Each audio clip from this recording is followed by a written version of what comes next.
Je vais laisser Guillaume Brulfert nous dire qu'en est-il de l'ozone dans les zones de montagne. Alors, on partage les Alpes, mais je sais que nos voisins ont beaucoup travaillé sur ces sujets. Donc, voilà, tu as un quart d'heure, hein, si mes informations sont bonnes. Guillaume, à toi. C'est ça, bonjour à tous. Donc, je vais vous faire effectivement un petit panorama de l'ozone. Euh, moi, j'ai pas la présentation sous la main, c'est vous qui l'avez. Sinon, il faut que je peux la Alors, on m'a dit retrouver. que, que chaque intervenant devait lancer sa présentation, mais j'ai la possibilité de le faire si tu ne la retrouves pas. Oui, vas-y, enfin, sinon, je vais mettre une minute à la retrouver si tu l'as sous la main, volontiers. Je savais qu'il ne fallait pas que je propose ça. Tu Donc, l'as là? Ouais, on David, a, sans charge. ah, très bien. On a effectivement les mêmes préoccupations que vous sur cette problématique d'ozone et je vous remercie de nous avoir invités. Donc, on va. Euh, Alors, ça a l'air de fonctionner de mon Oui, côté. ça fonctionne. Ouais, ouais, Bon, pour toi, Guillaume, voilà, tu as un petit quart d'heure.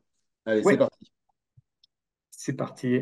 Alors, en avant pour ce petit portrait. Voilà. Donc, nous, au niveau du constat en Auvergne-Rhône-Alpes, on est sur une baisse globale de nos polluants primaires, un petit peu comme vous, hein, le dioxyde d'azote, les particules, des baisses qui sont relativement sensibles, hein, de l'ordre de 50%. Mais pour autant, la moyenne annuelle, et là, on est bien sur cette diapo en train de parler de moyenne annuelle, augmente ces dernières années avec voilà, une augmentation depuis 2007 de l'ordre de 20%. Sur la diapo suivante, euh, les constats sont identiques au niveau des maximums horaires que l'on peut voir sur nos stations de mesure. Donc là, vous avez un historique d'une vingtaine d'années du nombre de dépassements du 180 par mètre cube, hein, qui est le seuil d'information et de recommandation des personnes sensibles, où on voit effectivement, année après année, pratiquement, le nombre de pics diminuer. Alors, c'est à la fois le nombre de pics qui diminue, mais c'est aussi son intensité. C'est-à-dire qu'il y a une vingtaine d'années, on pouvait atteindre 300 microgrammes par mètre cube chez nous, ponctuellement. Aujourd'hui, ce sont des choses qui n'arrivent plus. Lorsqu'il y a un pic, il est allez, autour de 200 microgrammes par mètre cube. Sur la diapo d'après, on a des indicateurs, par contre, qui peuvent être indéterminés. Si on a une moyenne qui augmente, l'indicateur santé, lui, que l'on soit dans une typologie urbaine, périurbaine ou rurale, change peu et voilà, il n'y a pas de tendance claire. Sur la diapo suivante, on a aussi des indicateurs sur la végétation. Donc, il y a deux types d'indicateurs qui sont regardés, soit sur des typologies périurbaines, soit sur des typologies rurales. Et là, si on voit des tendances, elles restent quand même faibles. Donc, voilà, si on a une augmentation moyenne, on va dire, des niveaux de concentration, les autres indicateurs sont plutôt à la stabilité, ce qui est surprenant, hein, puisqu'effectivement, la pollution primaire est plutôt en baisse. Donc, juste après, voilà, on va pouvoir avoir du coup les dernières cartographies sur la région Auvergne-Rhône-Alpes, puis on va s'attarder un petit peu plus dessus. Donc à gauche, on a l'indicateur ozone santé qui est présenté, où finalement on a une assez faible part de la population qui est touchée suivant la réglementation actuelle, hein, seulement 3%. Mais on voit se dessiner la vallée du Rhône avec des concentrations qui sont plus importantes et de manière globale l'est de la région Auvergne-Rhône-Alpes avec des concentrations plus importantes. Donc à ça, il y a effectivement des déplacements de masse d'air hein, qui interviennent depuis la région PACA, qui sont bien documentés ponctuellement, pas tous les jours non plus, parce que la vallée du Rhône chez nous est fortement productrice aussi en lien avec les activités industrielles d'ozone, mais ça fait partie des contributions dont on doit tenir compte. Après, on retrouve sur ces régions de montagne et plutôt alpines des concentrations qui vont être plutôt élevées sur les massifs plutôt qu'en fond de vallée. en lien aussi avec ce qu'on a vu précédemment, des équilibres COV-NOx qui sont plutôt à développer l'ozone en périphérie des villes et donc en périphérie des vallées où aujourd'hui sont installés dans les fonds de vallée les industries et les habitations et les axes de transport. Si on regarde l'ozone végétation, là, les indicateurs sont plutôt au rouge, même s'il y a une petite amélioration sur l'année 2023.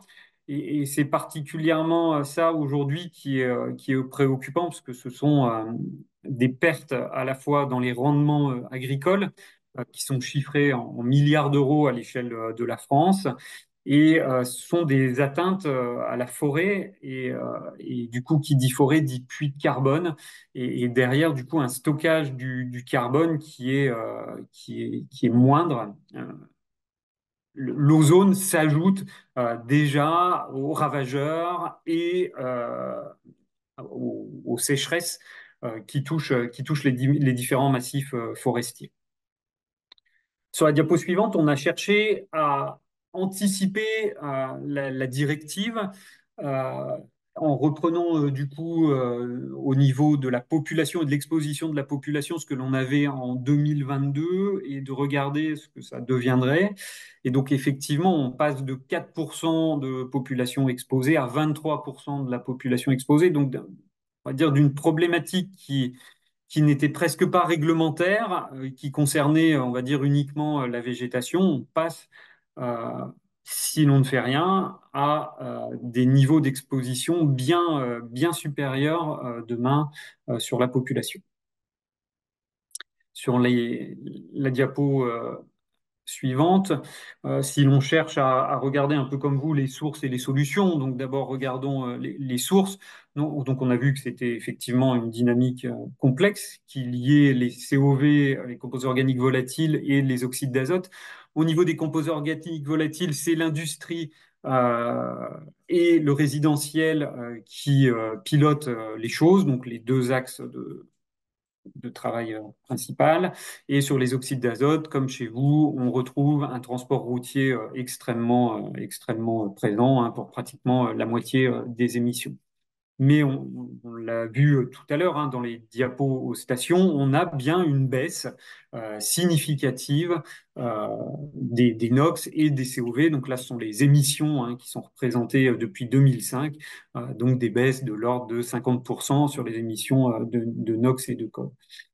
Euh, donc, partant de ça, voilà, on a essayé du coup de construire un plan d'action, et c'est donc la préfète de région Aura qui porte depuis 3 ans un plan à l'échelle de la région. Donc, c'est une démarche volontaire dans le cadre de sa stratégie eau, air, sol où on a 23 actions qui vont toucher l'ensemble des secteurs, agriculture, forêt, transport, industrie, résidentiel. Donc l'idée, c'est de taper large parce qu'on sait que la difficulté, voilà, on n'arrivera pas à faire baisser une source d'un seul coup, de l'éteindre pour faire baisser l'équilibre photochimique. Donc l'idée, c'est de descendre les COV et les NOx à travers les actions qui sont détaillées dans la diapo suivante.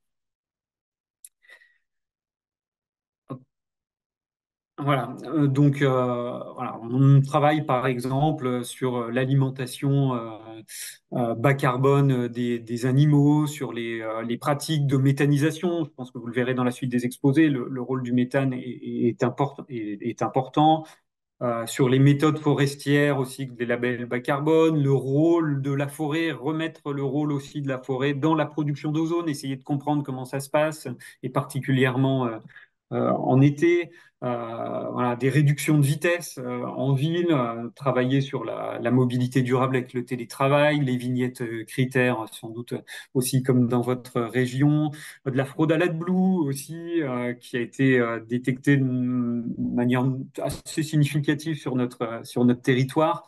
Voilà. Après, tout un volet aussi sur les industries, sur les IED, le déploiement d'enrobés tièdes qui permettent d'émettre moins de COV, travailler sur la commande publique, par exemple en faisant la promotion de mobilier qui est moins émissif de COV. Donc, vous voyez, il y a tout un panel et ce panel, il entraîne un ensemble d'acteurs et du coup, il y a très largement l'ensemble des services de l'État qui sont engagés et du coup, on joue notre rôle de conseil auprès de l'État. Et voilà, j'en ai terminé pour Merci ce Guillaume, rapide vraiment de panorama. la qualité de ta présentation et de la clarté. Donc, ce que tu nous dis en substance, c'est que donc il y a un plan d'action spécifique qui a été mis en place et comme on l'a bien vu, hein, ça concerne beaucoup d'acteurs et beaucoup de secteurs. Est-ce qu'il y a des questions ou des remarques sur ces deux interventions, hein? On peut reprendre évidemment des questions sur l'intervention d'Yann si on n'a pas pris le temps de le faire. Alors, Damien, est-ce que tu vois des questions? Je n'en vois pas arriver. Alors moi, j'en ai une, Guillaume, euh, alors qui est un petit peu averti, mais ça m'intéresse aussi de voir comment tu vois cette question. Tu nous as montré une carte très rouge sur laquelle il était indiqué 23% de la population concernée en Rhône-Alpes-Auvergne.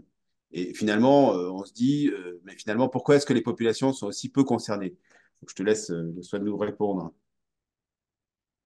Alors, ce sont aussi peu, enfin, aujourd'hui 4%, 23% si on se projette dans la future directive. Ta question, Ah, c'est sur l'exposition de la population ou sur la façon dont la population perçoit l'ozone? Attends, tu as coupé ton micro, Dominique.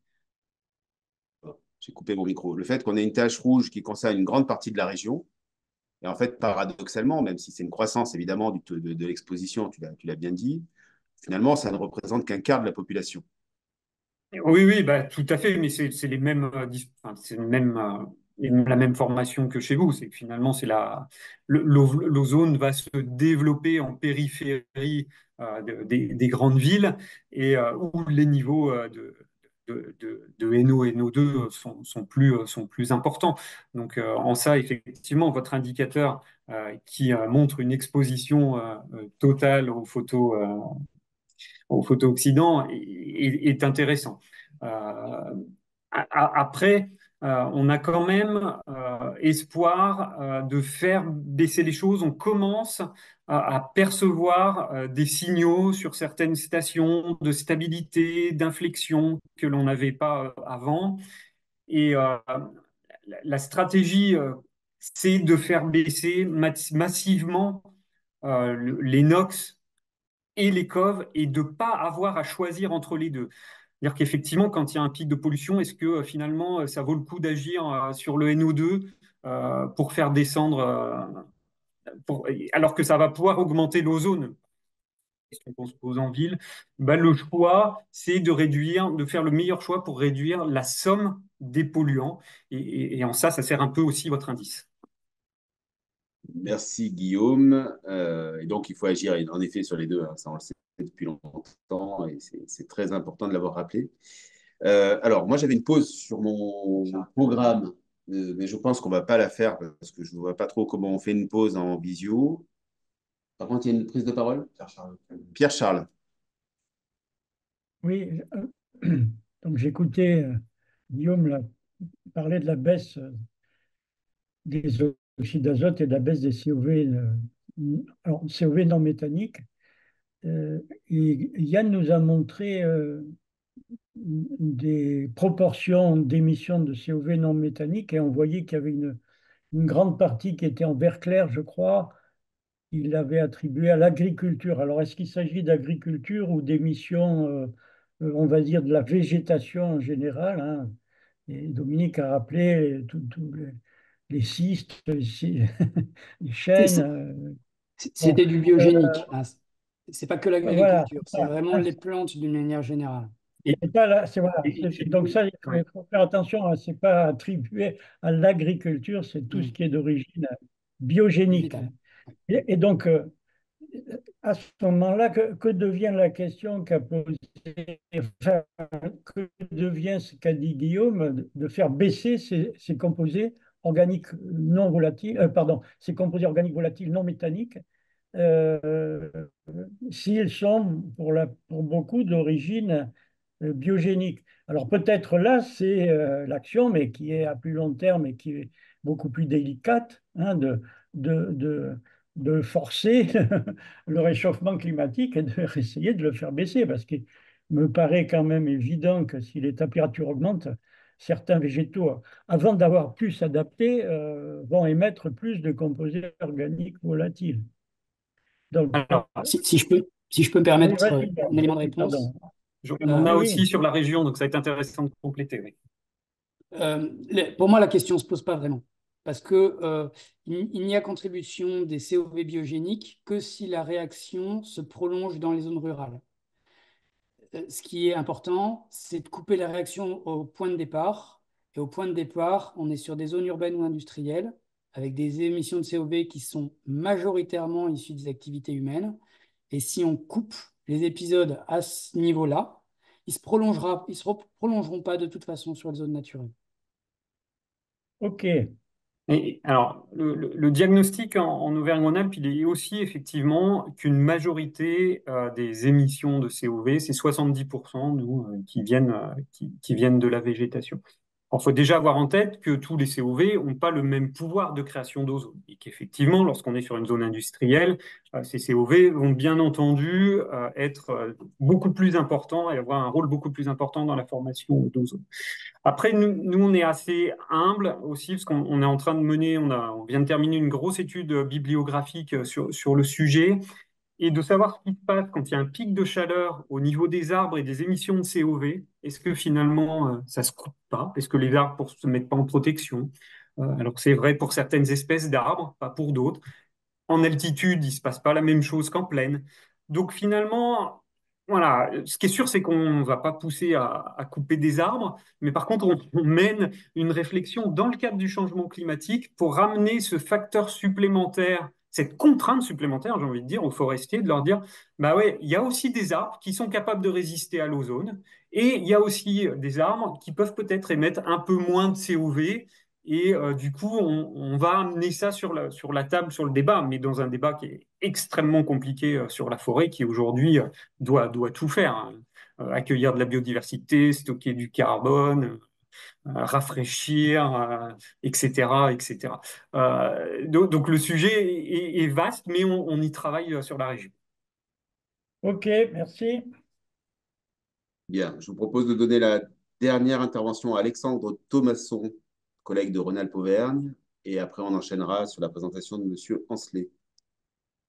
Oui, rebonjour. Du coup, merci Guillaume. Je complète simplement.